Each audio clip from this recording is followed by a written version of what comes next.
Regular Show ended almost 9 years ago, and as Muscle Man would put it, "Oh no, bro, that's like 400 days ago, bro." It has been a very long time since we've gotten anything new from Regular Show. So when Regular Show The Lost Tapes was announced, I was excited, but I didn't really want to be optimistic because I don't really want to put all my hopes and dreams into a brand new series and have it not live up to the original. So in this video, I'm going to be watching the 5 brand new episodes of Regular Show The Lost Tapes, seeing if they're good, seeing if they live up to the original, and if they are able to capture that magic that made me fall in love with Regular Show in the first place. If you like content just like this, please make sure to like and subscribe. I upload all the time. You don't want to miss it. If you want to talk about your favorite games, movies, and shows with like-minded people, Discord in the description. Spoiler warning for every single one of these episodes. Now let's finally take a look at The Lost Tapes. Taking a look at episode 1 of Regular Show The Lost Tapes, the episode Fix That Tape.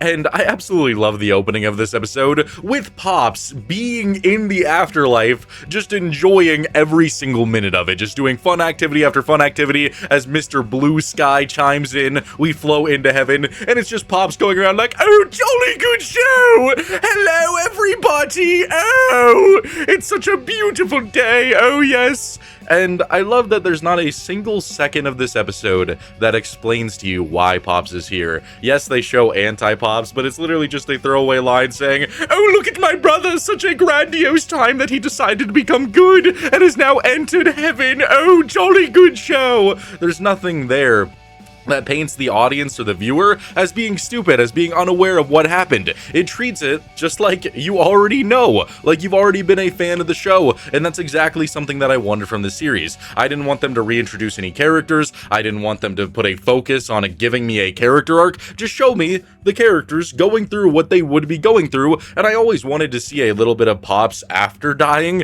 This isn't quite what I had in mind going into the series, but it's very interesting. I love all of this little segment where Pops is running around enjoying heaven, Mr. Blue Sky. There's literally a vendor that just sells double glazed apple fritters, man, as Pops is going, "Ah!" just fully enjoying himself.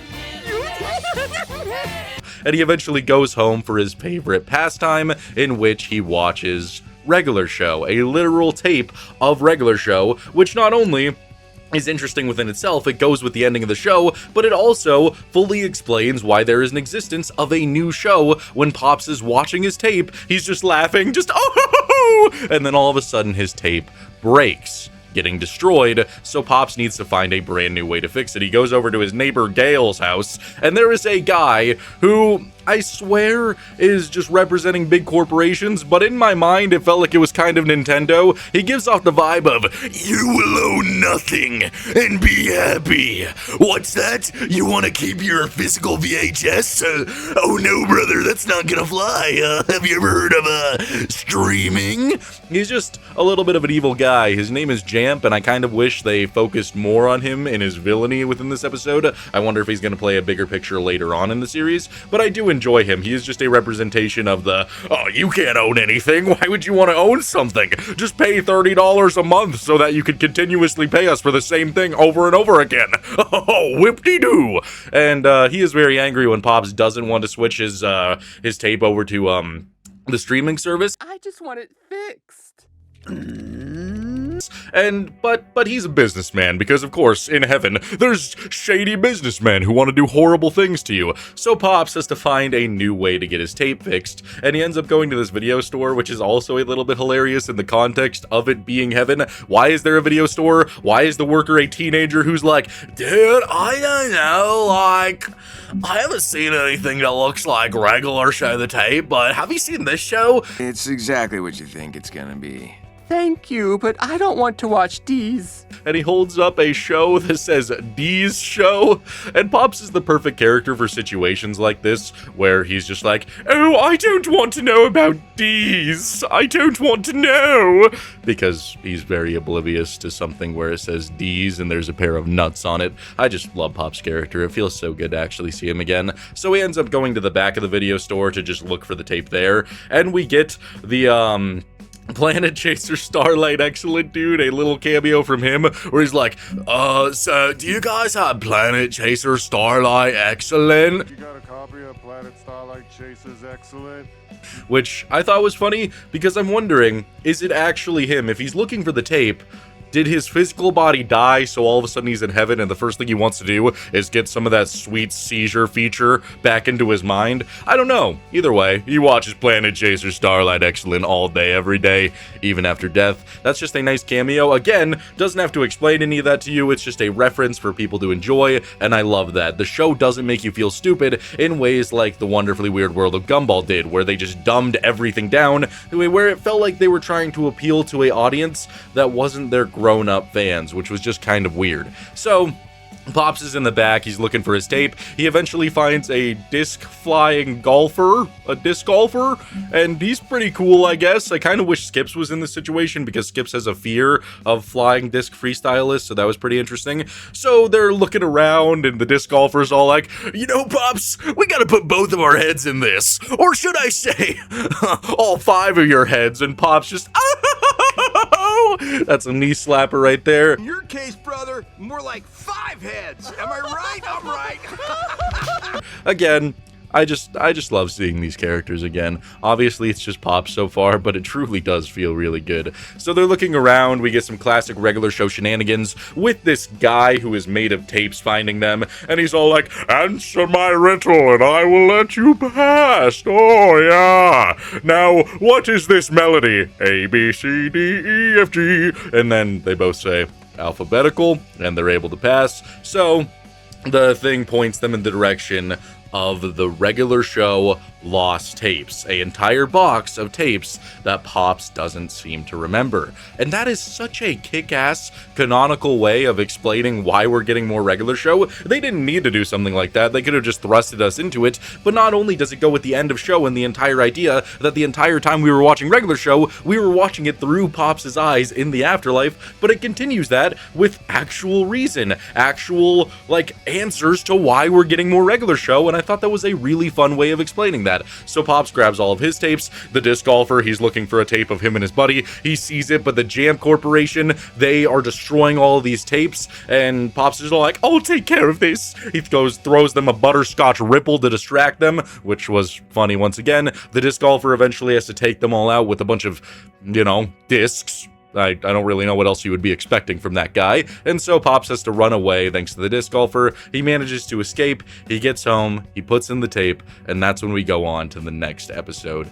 And I thought this was just such a beautiful reintroduction of the series. Everything about it just felt like classic regular show to me. Even though this is very out there, it's Pops in heaven, it just feels good to be back. It feels like they haven't lost a step in a way, especially with Pops' character, which is a great sign for all the other episodes that I'm about to watch. It doesn't feel like it's trying to make me stupid. It doesn't feel like they dumbed it down for a literal, a smaller audience with people who are just brain rotted and hoping for nothing but Tung Tung Tung Sahur versus Mordecai and Rigby. It feels like they're actually trying to capture the magic of the original regular show, and that's what I love about it. So if I was to rate this episode 1 to 10, I would give it a solid 8 out of 10. Is it the best thing from regular show I've ever seen? No, not by any means, but it is a great reintroduction to the show.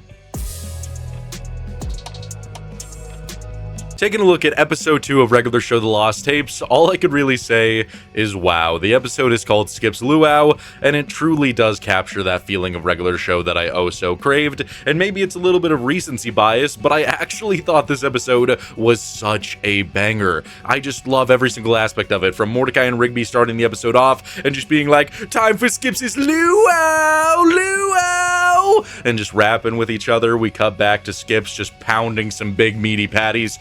Pops walking over like, ooh, I can't wait to try some of your big meaty patties, ooh! Well, I, for one, cannot wait to sample your meaty patties.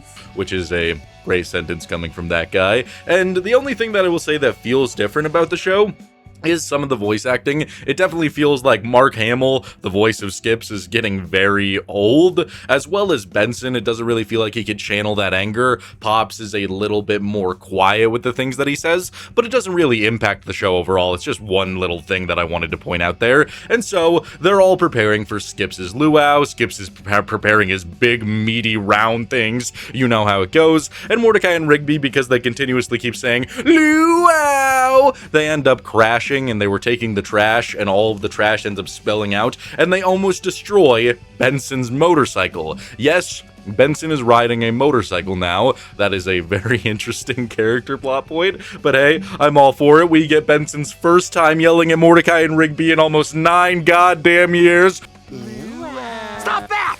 Mordecai and Rigby! All you had to do was take out the trash. And this is what I love about regular show. Something so simple, something so easy, just taking care of the trash being taken to the max level. So Benson, he immediately bans Mordecai and Rigby from using any wheels in the park.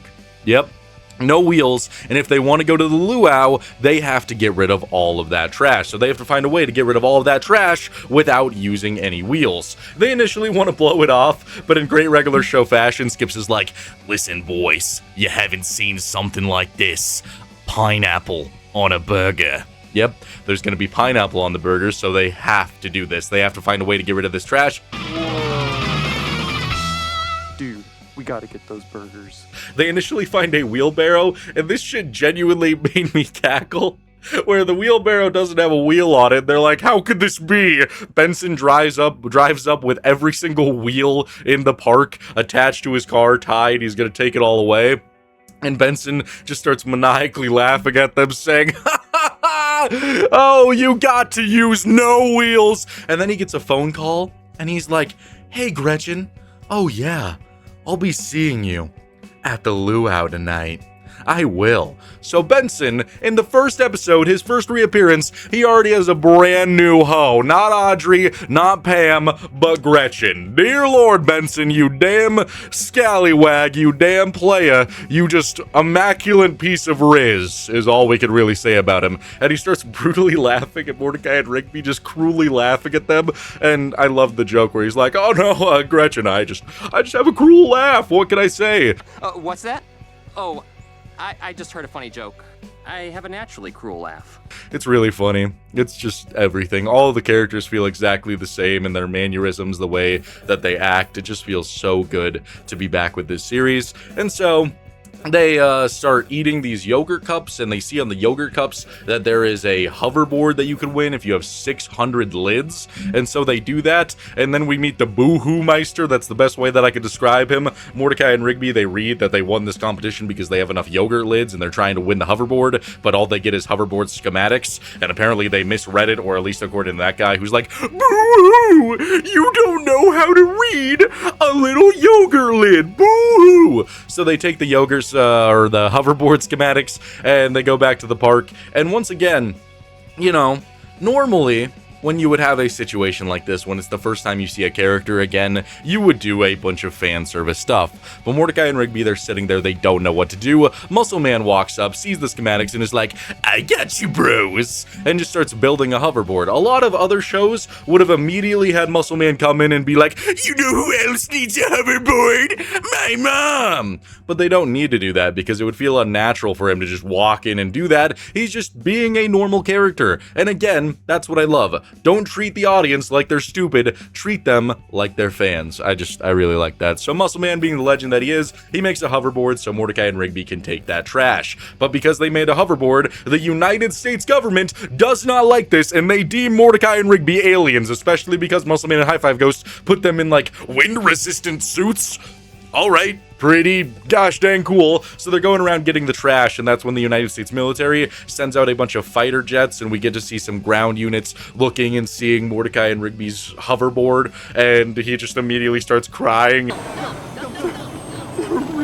And then Mordecai and Rigby throw some sludge off of there. I don't know what that was. Maybe Rigby took a vile shit, and the man starts tasting it and going like, that's alien blood. I know what alien blood is. So the jets are closing in on Mordecai and Rigby as we get to see a little bit of the luau, which is also really fun. We got Eileen, Margaret there. We got Skips cooking up those big meaty patties. We got some pineapple. We get to see Benson's brand new piece, his fine piece of meat. And damn, of course, she's hot. Oh my God. Because of course Benson can pull. It's just the way that it is. The man clearly knows what he's doing. He just doesn't know how to keep him. And maybe that's how he likes it. That's at least what we're being shown. And he's about to earn that sweet, succulent kiss. Sorry I'm late. The old hog needed a rinse. The woman is even offering to take off some pineapple off of his lips. Benson is just ready for some smooching. So the fighter jets, they approach Mordecai and Rigby and start playing Hall & Oates, like that really old thing, because they're a national treasure, national gem. Mordecai and Rigby, all they hear is the jet noises, which was really funny. So they just start flying away, and then the missiles begin to hit them as they crash on the luau, sucking up everything, ruining all of the luau. Benson gets reasonably pissed at this. Benson's brand new piece, his dime, sees the fighter jet pilot and is like, "Ooh, is that Doghouse?" And immediately leaves Benson for Doghouse. So Benson is now without a sweet and succulent woman, and that is so sad for him. But the entire luau's ruined, everybody's angry, everybody leaves, and that is when we get to see something that I could not have planned for. The episode ends with Mordecai and Rigby finding 2 pineapple burgers on the ground and eating them and fucking loving it. That is everything I need to top off a really sweet regular show episode. That is everything I want. You got crazy shenanigans, a crazy plotline that all revolves around something as simple as taking out the trash, ending with just nothing but destruction, the United States government sending in fighter jets, and ultimately Mordecai and Rigby still getting that win and getting to eat those burgers. That is the perfect way to top off that episode. I absolutely adored everything about this. All of the characters being back, acting the same, none of this fan service nonsense. Just picking up right where we left off with some brand new stories. It felt amazing. Honestly, I can't believe I'm going to do this, but this episode was a 10 out of 10. A great reintroduction to every single character. I absolutely loved it. The next episode I'm taking a look at is called Blade Games, and in this episode, Mordecai and Rigby are really obsessed with a show called Blade Games. So much so that it's all they can think about, and they're not really getting their jobs done. But Benson, he has to do anything he possibly can to get them to work. So initially, he just sends them out to do their jobs. That doesn't work, and he gets a motivation video because he's so upset, and he starts following the teachings of a woman named Joan. And initially, it's pretty alright, I guess. She starts with positive reinforcement. Benson goes out there and is like, "Mordecai, Rigby, good job. Oh, good job." And Gotcha. What? Good job. tells them good job even though their work is shit. And because Mordecai and Rigby just aren't good workers in general, they don't take this as positive reinforcement to work harder. They just leave to go watch more Blade Games because they got told they did good. So Benson has to go to level 2, which is a little bit of motivation or delegating. So he delegates some of the work to Muscle Man, and Muscle Man starts training them in the ways of being a good worker, making them do sit-ups, making them balance, making them do all this stuff. And eventually Muscle Man's like, "You know what you need, bro? You need some more protein." And so they drink eggs, and the show canonically decided to remember that Rigby is in fact allergic to eggs, and Rigby is just there on a hospital bed, and Benson's like, "Oh, Rigby, my dear boy, my boy, did you do any work? Did you finish any of your jobs? Blink once for no, twice for yes." And Rigby only blinks once as Benson is sitting there pleading and begging for him to blink again, and Rigby does not, and Benson goes away defeated. Rigby, just blink. Your eyes are getting dry. Aren't they hurting? So he tries reverse psychology. That doesn't work out too well. It just ends with Benson crashing the car in a brutal, horrific way. So that sucks too. So he decides to gamify it. Literally anything but just firing some poor workers, huh, Benny boy? So he turns all of their jobs, which kind of relate to slicing things, into the Blade Games. So Mordecai and Rigby, they start doing this, they start slicing, but that's when the people that Mordecai and Rigby were watching on the TV show up, featuring Chop Man Smith, and they just start destroying the entire entire park. And it's pretty entertaining, I guess. It's just watching a lot of Benson suffering, so I wasn't really having the best time ever because it's just Benson just watching the entire park get destroyed, everything getting sliced, his car, the house, and Benson starts crying.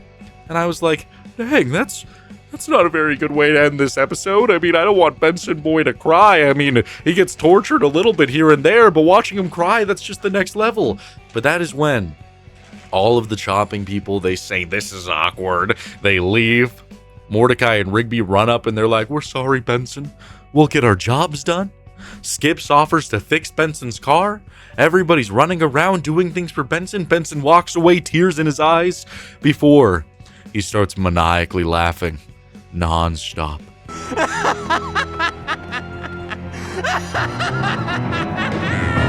The final lesson that he learned was emotional manipulation.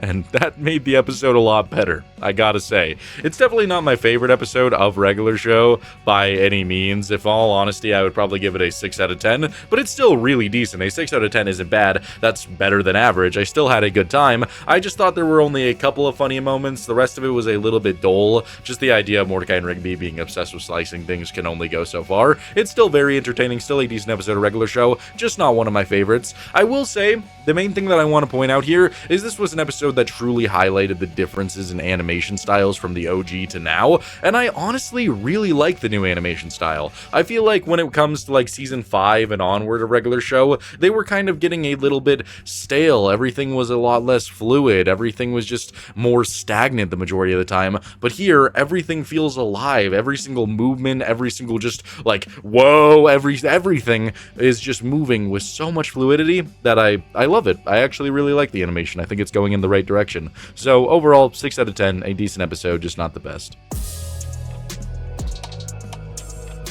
Now taking a look at the episode Nap Spot, the beginning of this episode sets the timeline to where Mordecai is still chasing Margaret, which is kind of interesting because I wonder if every single episode in the Lost Tapes is going to be like that. Obviously, we got the Pops episode where it's him literally dead, so that's in the future, but here, it's Mordecai chasing Margaret. Are we going to get some episodes with CJ or that era of time? Are we going to get some episodes where Rigby and Eileen are already dating? Just so many questions, but I do really like the beginning of this episode where Rigby is just roasting Mordecai, making a balloon of his face and saying, "Oh, Margaret, oh."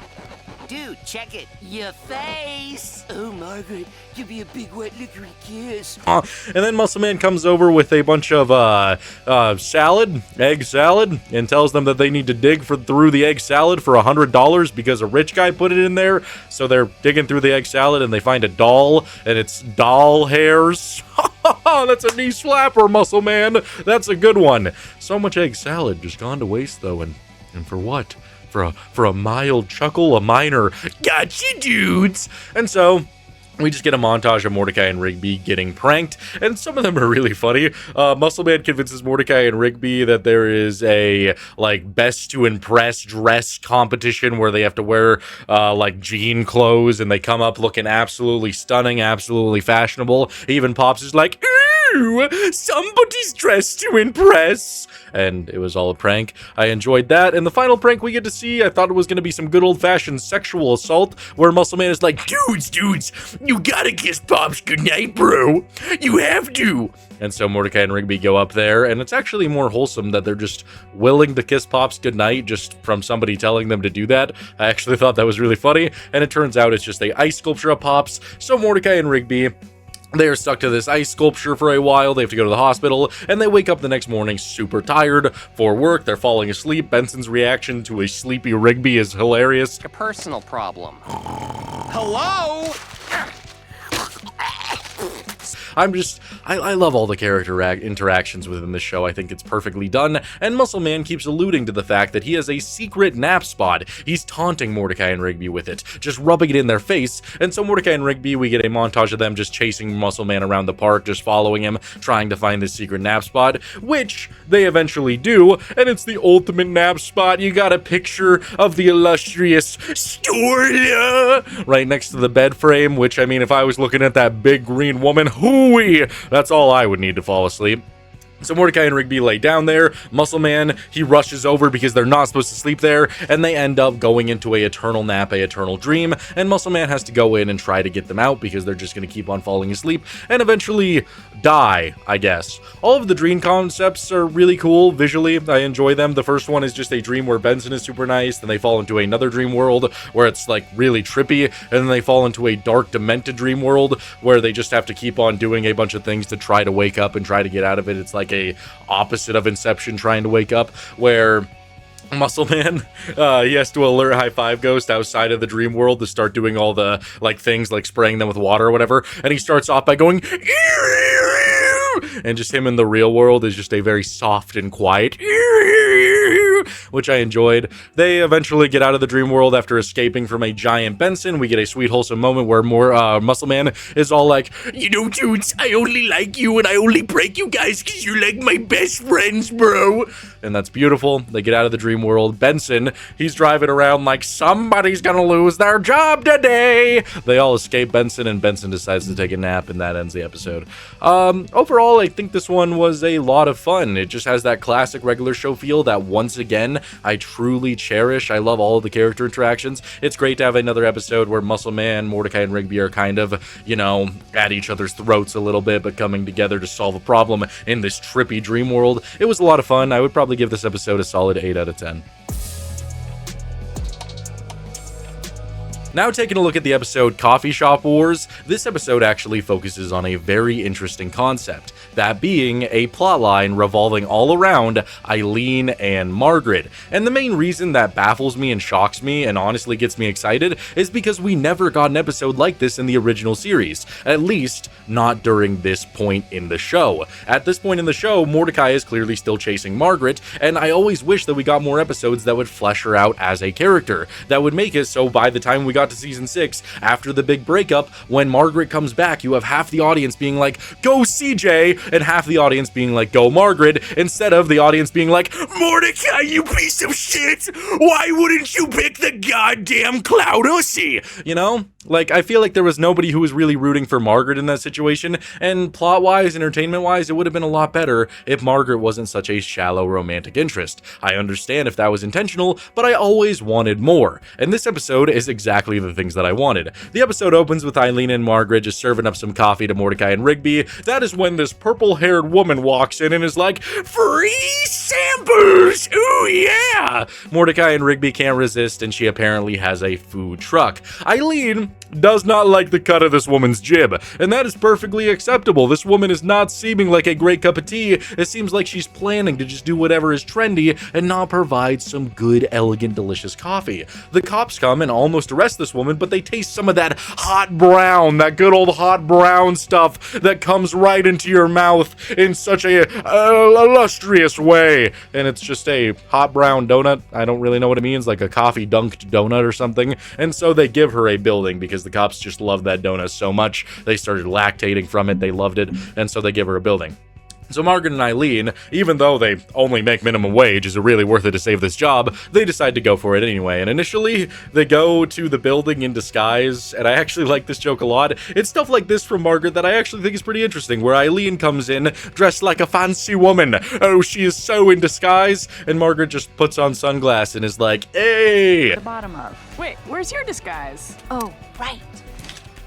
Not what I was imagining, but I like the simplicity.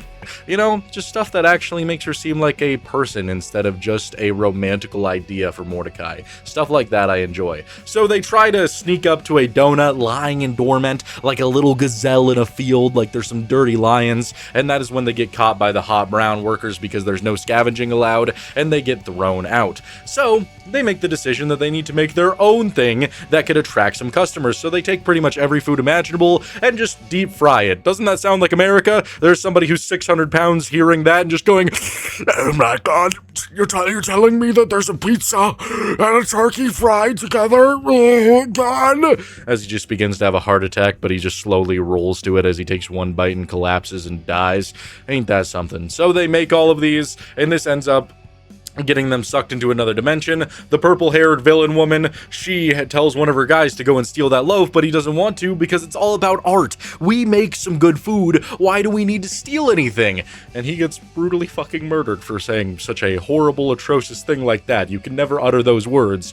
Ever, I guess. That was pretty funny. And so, Margaret and Eileen, they're in this world with the goddesses of food who begin to argue. You have the goddesses of classic breakfast, like breakfast, lunch, and dinner, and then you have the fusion foods, brunch, dinner, and supper, all arguing over whether their loaf of fusion food should be allowed to exist. Margaret and Eileen end up siding with the classic dinner, lunch, and breakfast. So they go back to the world and they have to try to stop the loaf from being eaten, which the purple woman has stolen.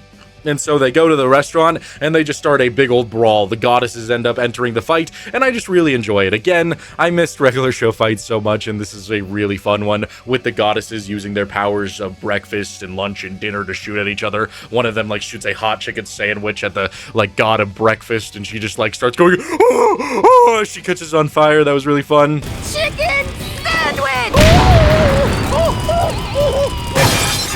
Margaret and Eileen end up burning all the loaves and stopping the purple woman from eating any of the loaves, and she ends up getting arrested. And overall, this episode was really fun. It gave some characterization to Margaret that was deeply lacking in the original show, and ultimately made me enjoy her character a lot more. Eileen was great in the episode. I really liked the concept of the gods of breakfast, lunch, and dinner. I thought that was fun. And overall, this is a classic feeling episode of regular show, and it's something I wish we got in the original series. I would give this one a 9 out of 10.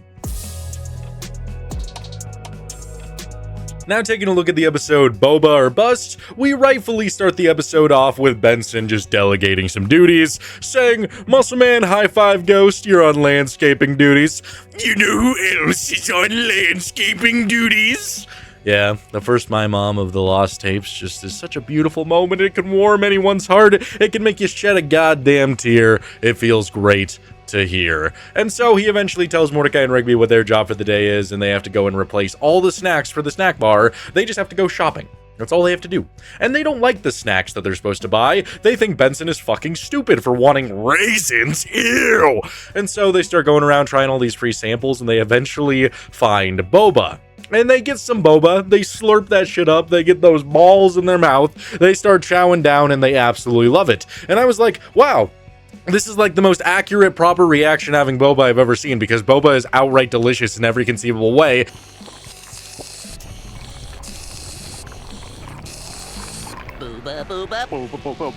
So having them balls in your mouth, hooey! I knew Mordecai and Rigby would like that, so they buy all of the boba and put just boba in the snack bar.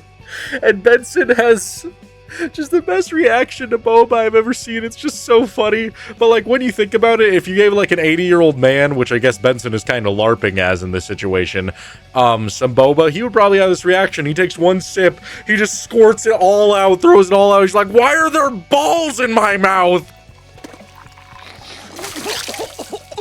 Why are there balls in my mouth? Yeah, that's I guess that is a good interpretation of it. I guess if you're not expecting balls, it probably wouldn't be that great. So Mordecai and Rigby are now tasked with selling all the boba before the week's over, or they're going to be fired. So they're trying to sell it, but nobody wants any balls in their mouth. They just keep saying, come on, drink some boba, it's got balls in it. They really, like, put so much emphasis on the fact that it has balls in it because they're just running with that joke. And the thing that I like about this a lot, I feel like a lot of people were expecting from regular show The Lost Tapes for it to have cursing, for Benson to say, clean up this mess or you're fucking fired. But I always loved that regular show was able to teeter on that line of being too much for kids, but just right for adults. And it leans heavily on the fact that it's just telling a good joke. Whether or not it's a kid or an adult, they're gonna find it funny, and that takes a good amount of writing skill, and that's what I always appreciated about regular show. Being able to teeter on that line without being cringe or without being too much, and I love it. So they eventually have Pops try some boba, and this it's just so dumb, but it's so funny.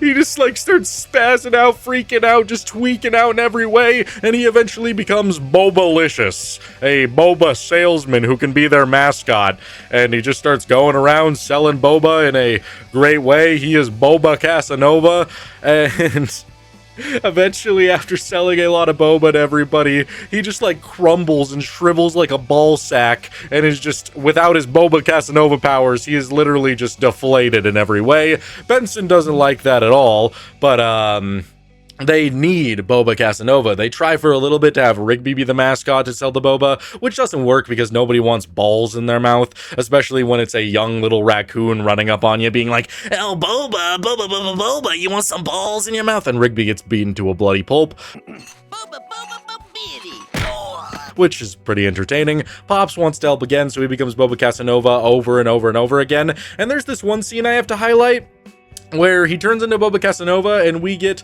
a large amount of emphasis on Pops' gaping ass as he's wearing a thong, and it blows up because he turns into Boba Casanova, and he gets thick. He gets thick, he gets huge, he gets a big old badonkadonk from having some boba. Which, again, I thought was hilarious. So Boba, Pops, he keeps on becoming more and more of a shriveled nutsack every single time his powers run out, but they want to do it just one more time. At the same time, they sold some boba to some like Power Ranger folk who go to Japan, and we see meanwhile in Japan, and they advertise boba to this monster so that they could keep living. So the monster comes to get some boba, starts sucking up the park, sucking it dry, sucking it good, because he wants some of that sweet succulent boba. So they put the boba in his mouth, and the big old dragon doesn't like having balls in his mouth, so he runs away and leaves. That was pretty great. I absolutely love this episode. This just has everything that I need from classic regular show. Like, genuinely, I probably said that for the majority of these episodes, but this is probably my favorite in the Lost Tapes so far. I'm going to give this one a 10 out of 10. Just has that classic regular show feel, a crazy concept deriving from something so simple. It is just, it makes me so happy. I love it. So what do I think about regular show The Lost Tapes so far? The first thing that I want to touch on that I've seen so many people complaining about during either the trailers, the pictures, or even with the show already out is the animation. People complain so much about things looking different, but in all honesty, go back and watch Season 5, Season 6, Season 7, and Season 8. All of that is so static, nothing feels very expressive, and it honestly feels like they just weren't trying to do anything unique with the way the characters were moving. Here, almost every single frame, especially with Benson getting angry, Pops becoming a shriveled sack, Mordecai and Rigby getting excited, Muscle Man getting...